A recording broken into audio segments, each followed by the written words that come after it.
السلام علیکم ورحمۃ اللہ وبرکاتہ۔ ریفرنس گفتگو والیوم نمبر 3 لیکچر نمبر 8۔ حضرت واصف علی واصف رحمۃ اللہ علیہ سے سوال کیا گیا، سر ہوتا یہ ہے کہ ہم زندگی میں تگ و دو کسی چیز کو حاصل کرنے کے لیے کرتے ہیں، حق کو حاصل کرنے کے لیے، انعام کو حاصل کرنے کے لیے، جنت کو حاصل کرنے کے لیے۔ جس شخص کو مشاہدہ حق حاصل ہو جائے یا جنت حاصل ہو جائے تو پھر اس کے سامنے تو کوئی منزل نہیں رہ جاتی، پھر اس کو اعمال کی کیا ضرورت ہے، کیونکہ اب ان میں نہ تجسس ہے اور نہ شوق رہا ہے۔ تو حضرت واصف علی واصف رحمۃ اللہ علیہ فرماتے ہیں، آپ کا سوال یہ ہے کہ اگر ہمیں دنیا میں ذات حق کا شعور یا ادراک نصیب ہو جائے تو اس سے آگے کوئی بھی منزل نہیں ہے۔ ذات حق کے مشاہدے کے بعد تو منزل ختم ہو جانی چاہیے۔ آپ کا پہلا سوال یہ تھا کہ جو انسان خدا کی طرف جا رہا ہے اس کو تو ادراک ہو جائے گا، جو شخص سوال کرنے والا ہے اس کو تو اس بات کا ادراک ہی نہیں۔ اب آپ کا سوال یہ ہے کہ جن لوگوں کو ادراک ہوا اب وہ ادراک کے بعد کیا کر رہے ہیں، اور یہ کہ جن لوگوں کو ادراک حق ہو جاتا ہے ان کو عرفان ہو جاتا ہے، تو اس کے بعد اس شخص کو دنیاوی چیزوں کی کیا ضرورت رہتی ہے، کیونکہ خدا تو اپنی ذات میں سفیسینٹ ہے، اپنی ذات میں تنہا ہے، مخفی ہے، گنجینا ہے اور کافی ہے، پھر اسے بشر کی کیا ضرورت ہے؟ پھر انسان کے ساتھ جھگڑا بھی ہے، دوستی بھی ہے، صلح بھی ہے، انسان کو دشمن بھی کہتا ہے اور دوست بھی کہتا ہے۔ اس راز کو سمجھو کہ کسی انسان کو اللہ تعالیٰ کا محبوب صلی اللہ علیہ وآلہ وسلم بننے کے بعد اب کافروں کے ساتھ کیوں الجھنا پڑا ہے؟ تو راز یہ ہے کہ الجھن تو اب شروع ہوئی ہے، اللہ کا محبوب ہونے کے بعد ہی تو یہ کہانی شروع ہوئی ہے۔ پہلے اپنا محبوب بناتا ہے، اس کے بعد کام کراتا ہے، کیونکہ اللہ کا کام تو اب شروع ہوا ہے۔ تو جو لوگ اللہ کے محبوب ہوئے وہی لوگ تو تکلیفیں برداشت کرتے ہیں۔ مثلا محبوب ہونے کے بعد شہید ہونا پڑتا ہے، محبوب پہلے بنے گا اور پھر شہادت آ رہی ہے، محبوب پہلے بنے گا اور بعد میں وطن چھوڑ کے تبلیغ کے لیے پیدل غزنی سے لاہور کی طرف جانا پڑے گا۔ گنج بخش رحمت اللہ علیہ تو وہیں غزنی میں ہو گئے تھے، فیض عالم بھی ہو گئے تھے اور مظہر نور خدا بھی ہو گئے تھے، لیکن غزنی سے لاہور پیدل چل کے آنا پڑے گا۔ حضور پاک صلی اللہ علیہ وآلہ وسلم سے سوال کیا گیا تھا کہ جب آپ پر اللہ راضی ہیں اور اللہ کا فیصلہ ہے کہ جو آپ صلی اللہ علیہ وآلہ وسلم سے محبت کرے اس پر بھی اللہ راضی ہے، تو اب آپ صلی اللہ علیہ وآلہ وسلم رات کو کیوں جاگتے ہیں اور روتے ہیں؟ آپ صلی اللہ علیہ وآلہ وسلم نے فرمایا کہ کیا تم لوگ نہیں پسند کرتے کہ میں اس کے احسانات کا شکر ادا کروں؟ اب جن لوگوں کو دیدار حق ہوا یا دیدار عرفان حق ہوا ان لوگوں پر یہ لازم ہے کہ جن لوگوں کو یہ نہیں ہوا وہ ان تک اللہ کا یہ رحم اور فضل کنوے کریں، ان پر یہ فرض عائد بھی ہو جاتا ہے اور بعض اوقات اللہ کی طرف سے عائد کر دیا جاتا ہے۔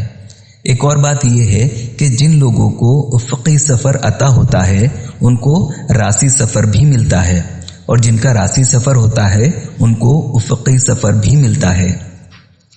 جو اللہ کی بارگاہ میں جتنے ہی مقبول ہوتے ہیں وہ اللہ کی دنیا میں اتنے ہی مقبول ہوتے ہیں، ان کو دنیا میں بھیجا جاتا ہے اور یہ واقعہ کیا جاتا ہے، اس لیے پیغمبروں کو کافروں سے تبلیغ کرنی پڑے گی اور اولیاء کرام کو غیر اولیاء سے بات کرنی پڑے گی اور غیر اولیاء کے لیے دعا بھی کرنی پڑے گی۔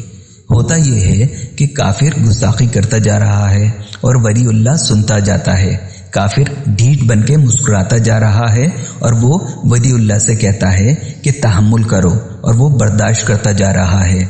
ولی کی شان ہی یہ ہے کہ صداقت کے باوجود آگے سے دھیما رہتا ہے۔ لوگ زیادتیاں کرتے رہے ہیں لیکن طاقتور لوگوں نے بڑے تحمل سے زندگی گزاری ہے، تو وہ اپنا پورا شعبہ تحمل سے گزار گئے۔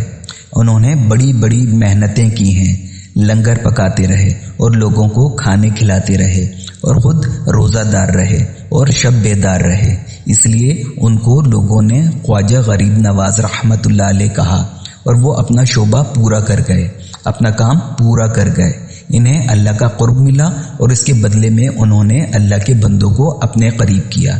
تو اگر اللہ کا قرب نصیب ہو جائے تو اللہ تعالیٰ کے بندوں کا قرب ہوگا، لیکن اللہ تعالیٰ کے بندوں کا قرب ہو تو یہ ضروری نہیں ہے کہ اللہ تعالیٰ کا قرب ہوگا، لیکن اللہ کا تقرب انسان کے تقرب کے لیے ہے اور انسان کی فلاح کے لیے ہے اور لوگوں کو نصیحت کرنے کے لیے ہے۔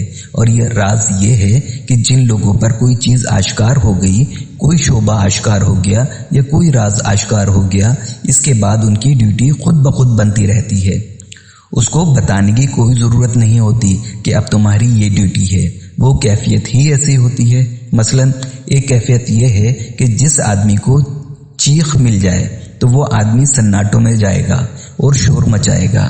اب چیخ مارنا آدھی کہانی ہے۔ فرمان ہے کہ اور پھر ایک چیخ آئی اور پوری بستی غائب ہو گئی، یعنی رات کو زندہ انسان سوئے اور آسمان کی طرف سے کوئی چیخ کی آواز آئی اور وہ سارے کے سارے کھلم سو گئے بلکہ مر گئے۔ یہ چیخ کی کہانی ہے۔ اسی طرح ایک پیغمبر ایسے ہیں جنہیں لہن ملا اور سوز ملا اور وہ گاتے جا رہے ہیں اور تبلیغ کرتے جا رہے ہیں۔ کسی پیغمبر کو لوہے کا شعور ملا اور وہ لوہا پگھلاتے جا رہے ہیں اور اپنا کام کرتے جا رہے ہیں۔ اسی طرح کچھ پیغمبر دلوں کے واقعات کرنے والے ہیں اور کچھ ذہن کے واقعات کرنے والے ہیں، کچھ طبیب ہیں اور حکیم ہیں۔ اور حضرت عیسیٰ علیہ السلام ہاتھ لگائیں تو بیماری دور ہو جائے، ہاتھ لگائیں تو کوڑ کی بیماری دور ہو جاتی ہے۔ اب سارا راز یہ ہے کہ جب اللہ کا قرب مل جائے تو اللہ کے بندوں کے فرائض بھی شروع ہو جاتے ہیں۔ یہ اللہ کا منشا ہے۔ ایک صاحب اور سوال کرتے ہیں، سر ایسے لوگ جو معاشرے میں ایسے کاموں میں مشغول نظر آتے ہیں جو دوسرے لوگوں کے فائدے کے لیے ہیں، تو کیا وہ بھی اسی قسم کے ہوتے ہیں؟ تو حضرت واصف علی واصف رحمۃ اللہ علیہ فرماتے ہیں، جو لوگ معاشرے میں مشغول ہیں تو ضروری نہیں کہ وہ اللہ کے لیے مشغول ہوں، لیکن جن کو اللہ نے شعور عطا کیا وہ معاشرے میں مصروف ہو سکتے ہیں۔ تو گویا کہ تقرب الہی جو ہے وہ تقرب دنیا ہو سکتا ہے، لیکن اگر ان کی مصروفیات دنیا کے لیے ہوں تو یہ ضروری نہیں ہے کہ تقرب الہی کے لیے ہے۔ اسی طرح کے لوگ اگر یہ کہتے ہیں کہ ہم دنیا میں خدمت کر رہے ہیں تو یہ تقرب الہی کا ذریعہ نہیں ہے۔ دیکھنا یہ ہے کہ خدمت کا مقصد کیا ہے۔ اصل راز ہے اللہ کی منشا کے مطابق دنیا کی خدمت کرنا، ورنہ تو دنیا کی خدمت اپنی انا کے لیے ہو سکتی ہے اور اپنی ذات کے لیے ہو سکتی ہے۔ مثلا آپ یہ کہو کہ ایک آدمی نے لوگوں کی خدمت کے لیے اسپتال بنا رکھا ہے، تو اسپتال بنانے اور دیندار شخص کی لوگوں کی خدمت کرنے میں بڑا فرق ہے۔ مدعا یہ نہیں ہے کہ آپ ہسپتال بناؤ یا نہ بناؤ اور لوگوں کی خدمت کرو یا نہ کرو، بلکہ بات یہ ہے کہ تقرب الہی والا شخص عام طور پر دنیا کے لیے اور لوگوں کے لیے تقرب بن جاتا ہے، لیکن دنیا کا تقرب ضروری نہیں کہ یہ اللہ کا تقرب بنے۔ دنیا کا تکبر نفس کا واقعہ ہو سکتا ہے اور شر کا واقعہ ہو سکتا ہے، کیونکہ بے شمار شر جو ہے وہ خیر کرتا ہے۔ شر اور خیر دو الگ الگ شعبے ہیں۔ بے شمار شر دنیا میں ایسے ہیں جو بظاہر خیر کے کاموں میں مصروف نظر آتے ہیں۔